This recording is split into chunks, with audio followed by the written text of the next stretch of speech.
Sa video na ito ay pag-uusapan po natin ang mga analysis mula sa iba't ibang market experts at kung ano ang sinasabi nila tungkol sa posibilidad na maabot ni Shiba Inu ang presyong 0.001.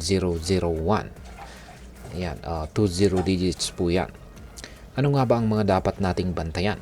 At higit po sa lahat ay ano ang magiging epekto nito para sa atin bilang mga Pinoy crypto traders at investors ni SHIB.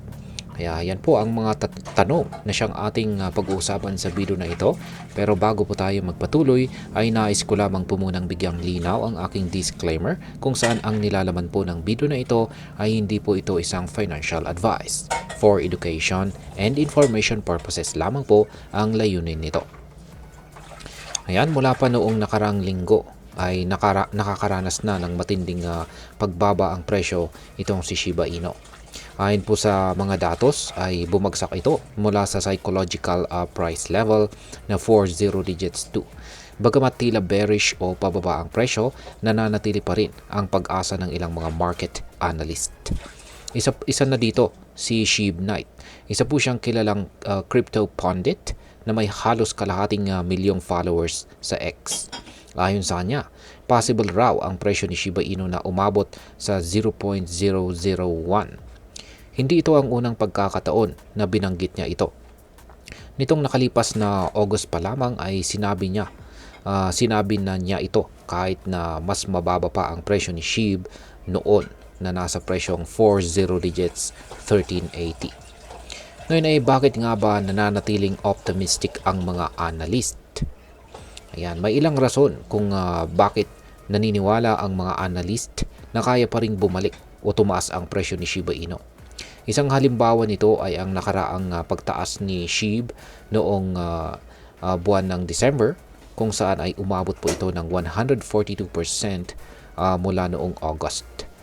Kahit na bumaba sa peak nito, nananatiling 34% pa rin ang kabuuang pag-angat mula sa dating mababang presyo. Kung kasalukuyang nasa 40 digits 1849 ang presyo ni SHIB, kailangan nito ng isang matinding pag-angat na 5,308% para maabot po ang presyong 0.001. Bagamat mukhang matarik po ang dang ito, hindi nawawala ang kumpiyansa ng mga market experts. Ngayon ay ano ang mas realistic na price target? Ayon pa rin po kay Shib Knight ay mas realistic daw ang target na 30 digits 1. Hindi na rin ito malayong maabot dahil noong October 2021, naabot na ni Shiba Inu ang all-time high na nasa presyong 40 digits 8845. Isang 13% na dagdag na pag-angat na lamang ang kailangan para maabot ito. Ngayon ay kailan kaya posibleng maabot ni Shiba Inu ang mga price targets? Ayan, ayon naman po kay Mama Whale. Isa na rin po siyang crypto pundit. At ayon sa kanya ay may posibilidad daw na maabot ang price target na 30 digits 1 sa susunod na buwan. Ayan, napakalapit na po. Sa kanyang chart analysis ay maaring umabot pa ang presyo ni SHIB sa presyong 30 digits 5 pagsapit daw po ng March 2025. Ayan. Next month na po yan. At sa wakas ay ang presyong 0.001 ay sa pagsapit naman daw po ng April 2025. Ayan, ibig pong sabihin ay magagawang magbawas ni Shiba Inu ng dalawang 20 decimal digits pagsapit ng April 2025 kung sakaling nagkatotoo nga ito.